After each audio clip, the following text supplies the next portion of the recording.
Je voulais déclarer les 10e rencontres ouvertes.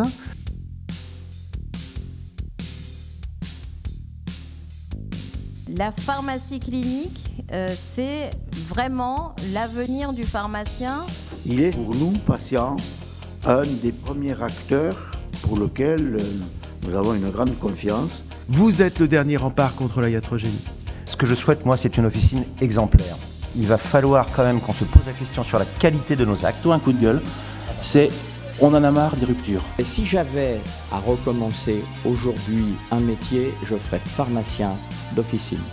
Cette nouvelle convention que Gilles a signée se réalise pleinement et se réalise aussi au niveau économie pour l'officine. L'interprofessionnalité doit être le levier pour la pharmacie d'officine.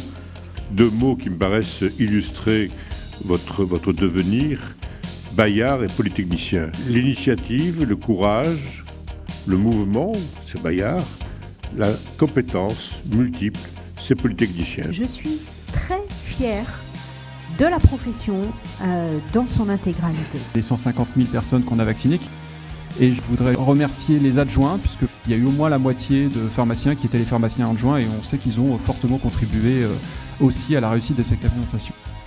Gros succès au niveau des patients. Pour eux, c'était une évidence. La grosse question, là où j'avais du mal à répondre, c'est pourquoi j'ai le droit de vacciner madame qui a un bon et pourquoi je ne peux pas vacciner monsieur qui n'en a pas. Nous protégeons 88% des pharmacies de France et des DOMTA. En prévoyance et santé. Nous, on préfère de loin une médication officinale qui serait accompagnée par le pharmacien d'officine. Soyons ambitieux, souvenons-nous que nous sommes les experts du médicament. Ce sont le choix aux patients.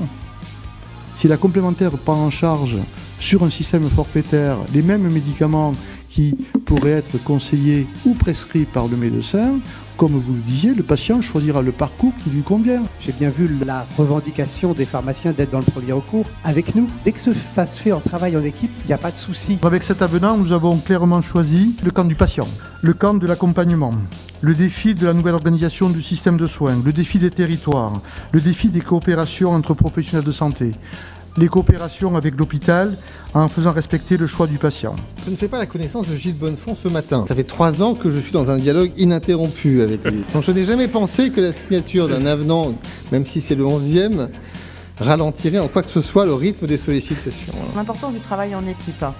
Et là, vous l'avez vu, nous avons développé de nouveaux outils et je voudrais en citer un qui pour nous est très fécond, ce sont les CPTS. On est bien, de la part de l'assurance maladie complémentaire, dans un investissement net en faveur de la réforme en cours. Vous vous positionnez aussi comme premier recours. Ça fait partie complètement de la stratégie de santé, nationale de santé. Tout mettre sur le premier recours. Le fait d'avoir signé, on est prêt.